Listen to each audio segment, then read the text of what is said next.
All right, so we're gonna put this in the file of another movie that I'm stupid late on, and that is Baz Luhrmann's Elvis.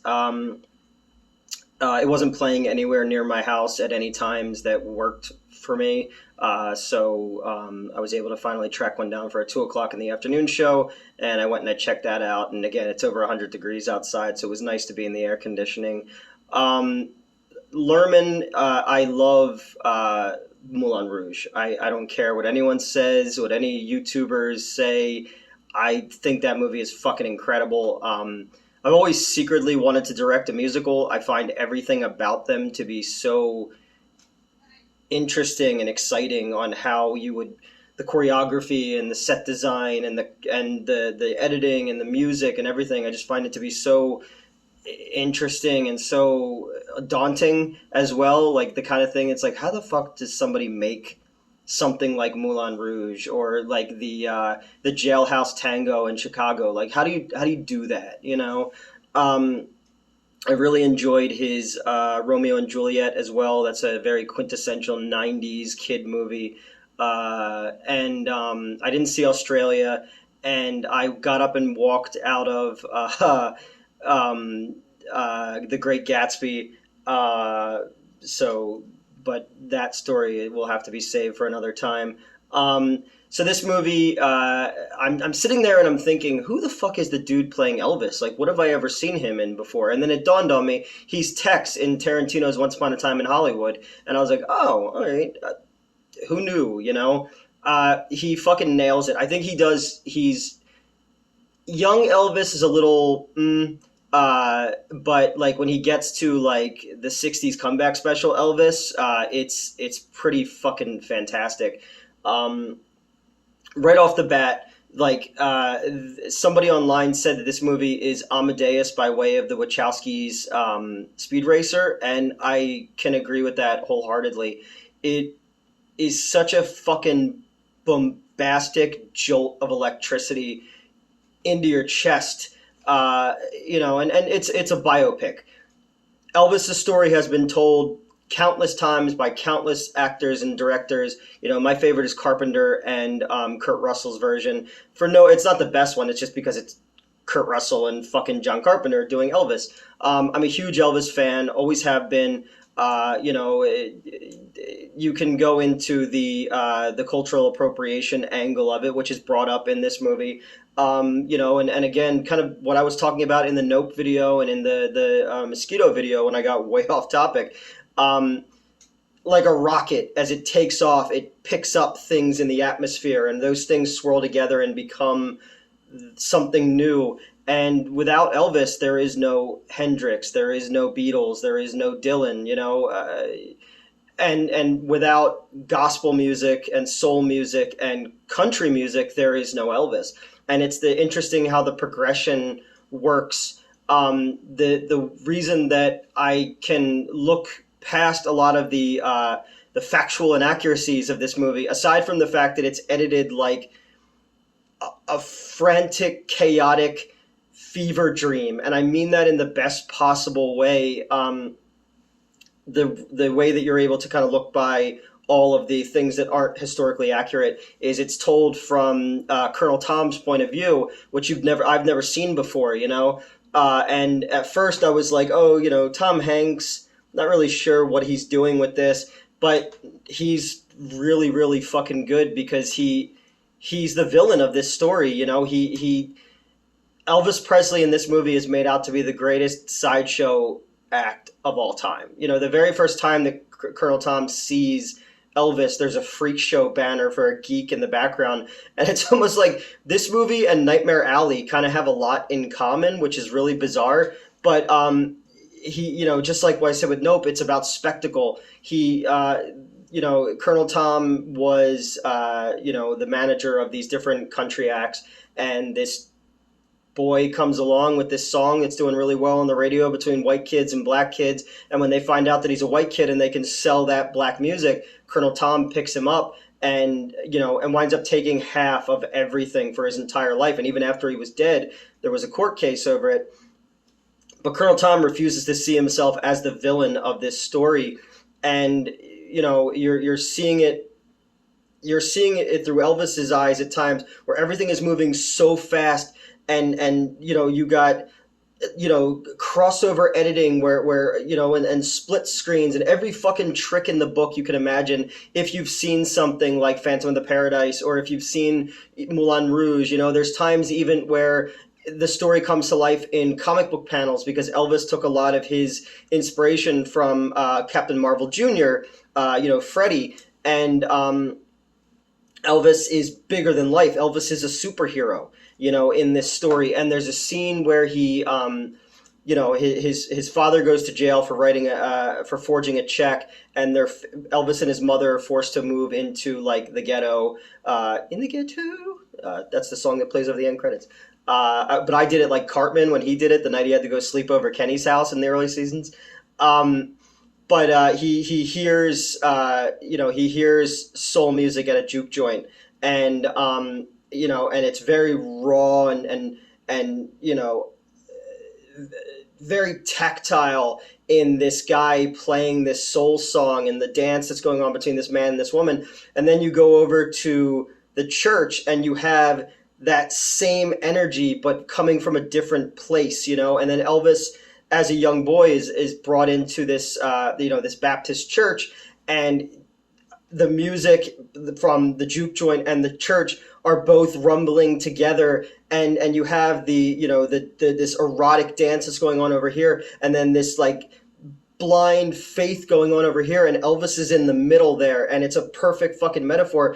And he like starts to feel it and lets himself go and is raised up, and I literally felt it in my chest. Like my heart started beating faster while watching this scene, and that doesn't happen very often. It's that moment of someone finding what they were put on this earth to do visualized. And it was so fucking exciting and impressive that I really can't say enough about it. And then, we flash forward to Elvis the first time that he's on stage. He has stage fright. And Colonel Tom, again, being like Nightmare Alley, he's hiding in the rafters listening to Elvis and his mother have a conversation. Elvis had a twin brother that died stillborn, so his mother always told him, "You have the strength of two men." And later on, he uses that line on the parents when he gets them to sign over the rights to Elvis's music. And he's a grifter. He says he's a snowman. He's making snow. He's putting on the best carnival act ever, and it just so happens to be one of the greatest performers who's ever existed. Elvis died before I was born, but like thinking a lot about Elvis, or even like it just people who transcend this mortal form, they're even when they leave this mortal coil, there's still a footprint there, someone who's bigger than life, someone who's going to exist forever. I was thinking like, Elvis is sampled a lot in hip hop, and in the movie they use a lot of hip hop samples in this. And and again, we can go back to did he steal black music, or was he used by a system that wanted black music but couldn't use black music unless like they got a white face to put it out there. So it's a fine line to walk.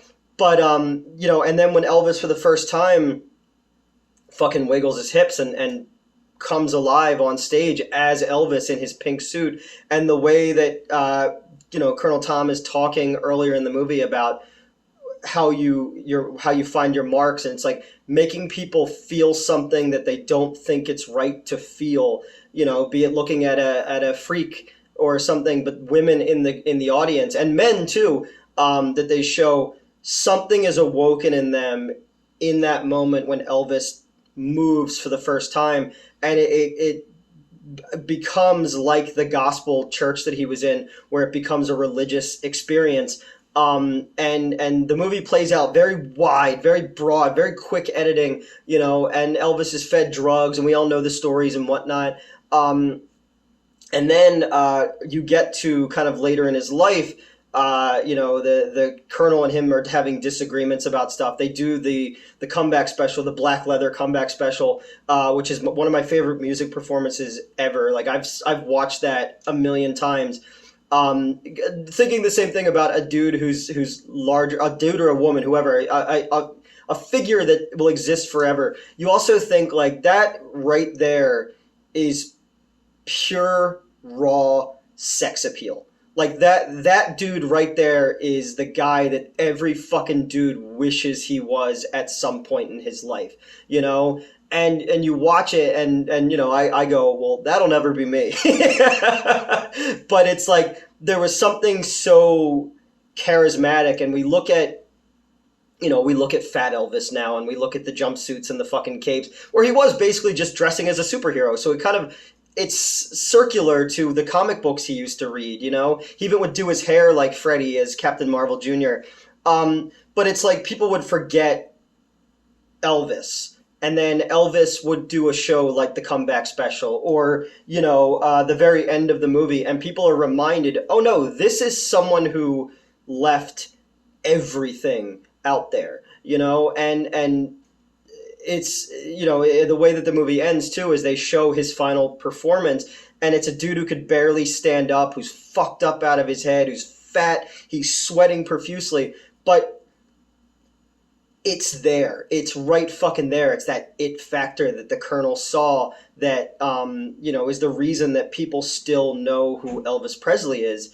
And, you know, the Colonel has insane gambling debt, so he essentially sells Elvis Presley to the casino that he played the last few years of his life in, and just fed him drugs to get him through the show. And his mom had died when he was in the service because the Colonel basically had him sent away so that people would think that he was a clean-cut boy again, because he kept, you know, the people hated the fact that he was wiggling, you know, wiggling his pelvis out there, Elvis the pelvis. I do like that there's I love Elvis buttons and I hate Elvis buttons, and it turns out that Colonel Tom was making both of them because he's like, look, if people hate your kid, to his mom, it's like, we're still going to make money off of them, you know? He was probably the first one to understand merchandising for a personality like this. So in that regard, I respect him as a showman, you know? You know, and then you find out like he wasn't from the South. He's not a colonel, no shit. He was a Dutch immigrant, and there was rumors that he murdered a woman in Holland, and that's why Elvis never played out of the country. He would never let him play out of the country, and they kept saying, "Oh, well, there's security we have to worry about." And he was coming up, he was having death threats sent to Elvis to make Elvis scared, and then the movie becomes very claustrophobic, and he's one of the most famous humans on the planet, but he can't go anywhere. He can't do anything. And like, it's so interesting to watch as the colors become more muted, even in Vegas where everything is big and gaudy and his world begins to shrink.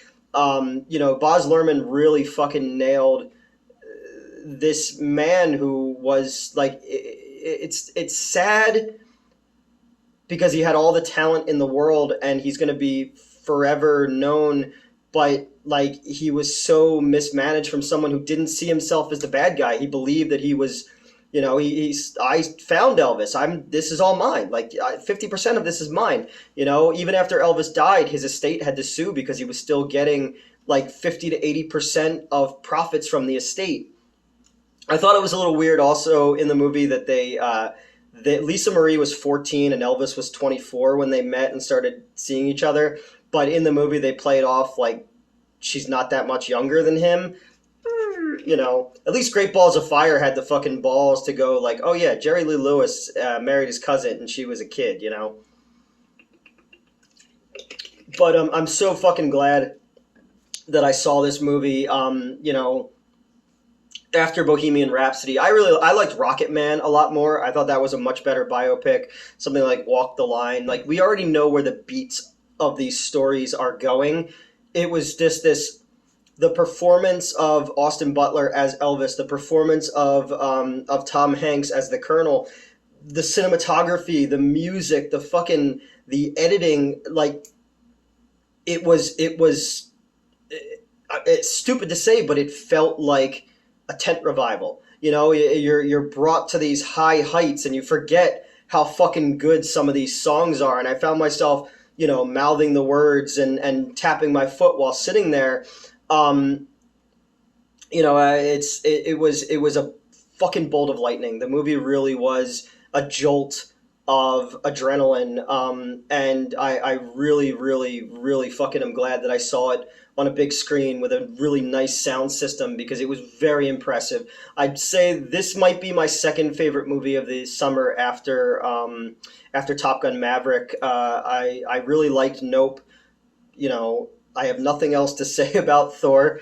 But like it really hasn't been a summer of movies that I go, oh yeah, no, that was awesome. This this movie started its pre-production like way back in the day, and I've been hearing about it since 2014. I thought nothing was ever going to happen with it, and here it is, and nobody better than Baz Luhrmann could have brought this movie to life. Man, it really, really was impressive to me. It's cool to see a movie that I mentioned before, something like Baby Driver, that perfectly times music to edit and then elevates both of them. I've said that in another review. This one did that. This one was glitz and glamour and spectacle and just something so fucking raw under the surface of this movie that is very superficial and very unreliable narrator. So if you've seen it, let me know what you thought of it. Yeah, I really liked it. I might be overpraising it. Coming out of it, I'm still kind of on a high from it. But again, like I said, it there was a couple times during the movie that my fucking heart was racing, and that's something because I'm jaded and dead inside, and it made me like I was there, I was with it, and yeah, man, fucking it was really fucking good, and I'm glad that it made money, and let me know if you saw it. If not, what's your favorite fucking Elvis song? And don't forget to like, share, and subscribe. I've got at least 3 videos coming up this coming week, and Baby Oopsie 2 is out tomorrow, which is Saturday, but I'll be down in Atlantic City shooting a scene for Punk Rock 101 for Kevin Oro's, and then he and I are going to sit down and review Ghost House, and I've got another video coming up, so try to get some shit together on days when I'm not running production stuff or working for other people. And pretty soon we'll be sharing some new kind of more glitzy stuff too that it's being edited, but being edited very slowly. And I got to start backlogging stuff so I can get them off to some other editors to kind of get some things moving. And we are working on well, I'm not gonna talk about it. You'll notice I took the theater stories video down because something cool is going to be done with that, and I didn't want to just throw it out there. I wanted it to kind of look really sweet and have the animator producer I'm going to be working with kind of talk about it too. So it's not just me, in an echo chamber going, oh, this is going to happen. And then months and months you don't see anything. Well, there's a reason why. So yeah, Elvis, man, fucking great. Really, really fucking good. And yeah, I actually, I want to see it again. So I'm going to go on YouTube and find some fucking, Elvis music to listen to. I don't know. Have a good one.